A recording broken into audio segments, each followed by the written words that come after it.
Okay, everybody. Headed out to another Zumba class. Got a call at the last minute. So, heading out. So, I was thinking about a couple of undateable stories. I got one where I like to call that story Mr. Porno. I got another one. I'll save it for later. But let's talk about Mr. Porno. So, I'm working at this company, and a friend of mine's working there too. And one day, her boyfriend comes in, and he was fine. Just fine. And of course, I'm asked, hey, he got a brother or whatever?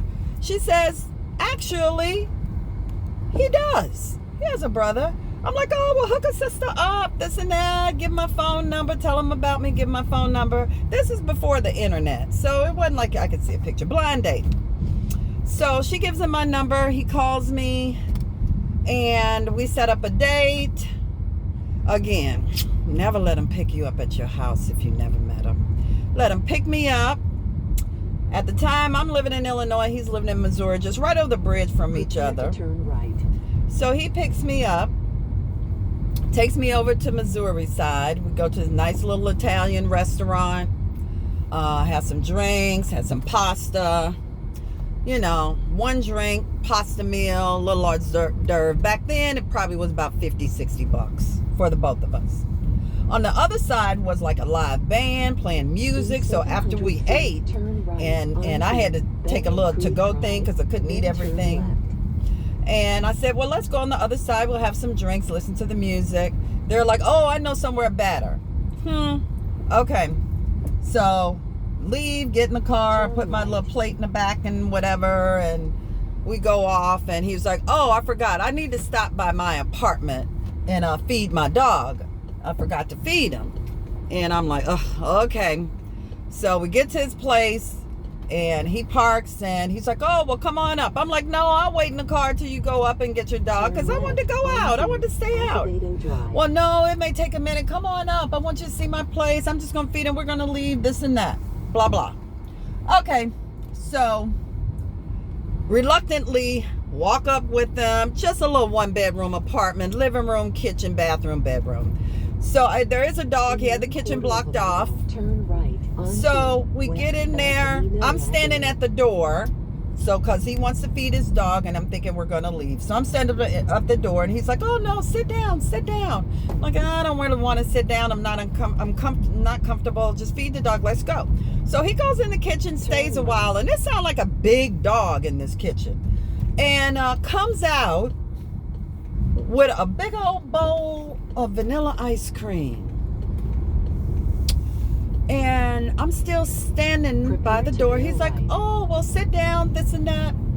He's got this big old bowl of vanilla ice cream. I don't even know what's going on. Didn't offer me any, but okay. So I'm sitting on the edge of the couch, just sitting there like, what's going on? I'm looking at the door. Is the chain locked? Anything? Okay, no.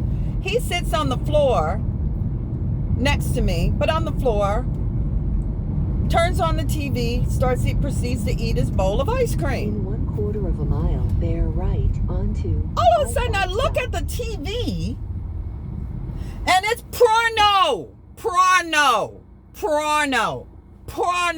Not porno, porno. People fucking. You just met me. You spent maybe $50. Get me to your apartment, and you throw on porno. Yes. And eating a bowl of ice cream. Damn it. I stood up. I'm like, listen, you need to take me home right now. You know what this nigga said? I ain't ready to go. And I'm standing there again. I'm looking at the door. Okay, ain't no chain or nothing. Is it locked? So I said, well, can I use your phone to call somebody to get me? This is uncomfortable. This is disrespectful. It's uncomfortable and uncalled for.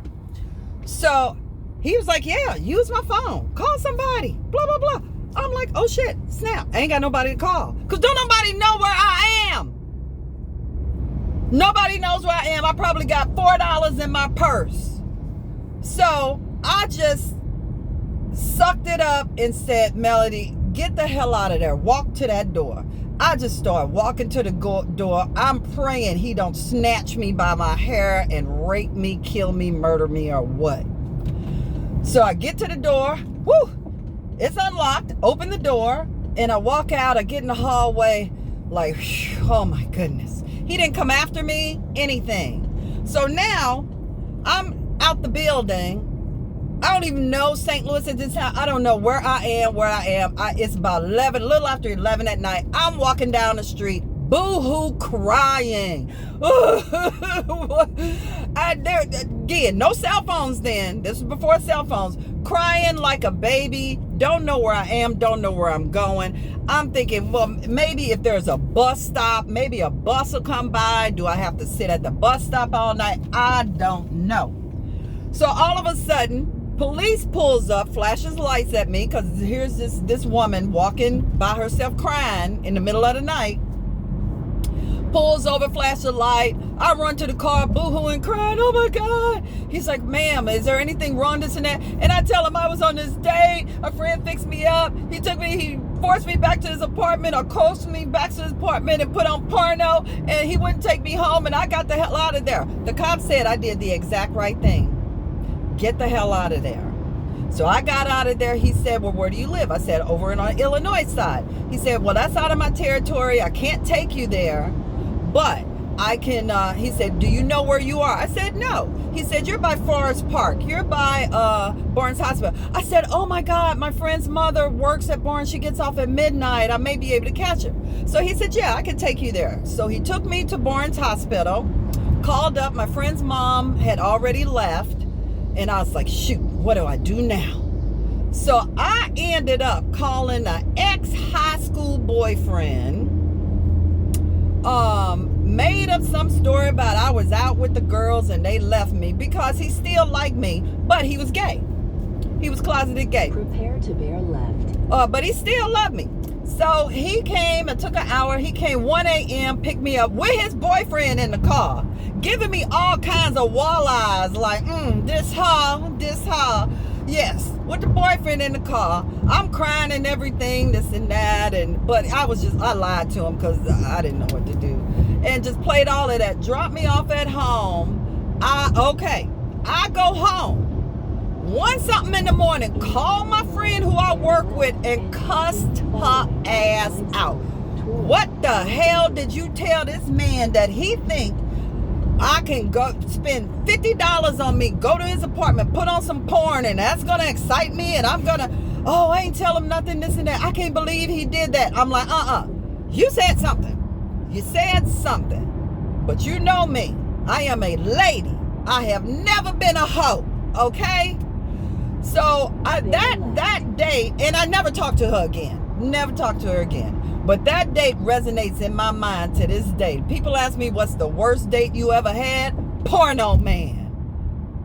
What made this man think that he could buy me dinner and put on a porno and it's all good? I have no idea. But I just wanted to tell you my worst date ever, Undateable story. And I will never forget him as long as I live. Have a great evening. Bye.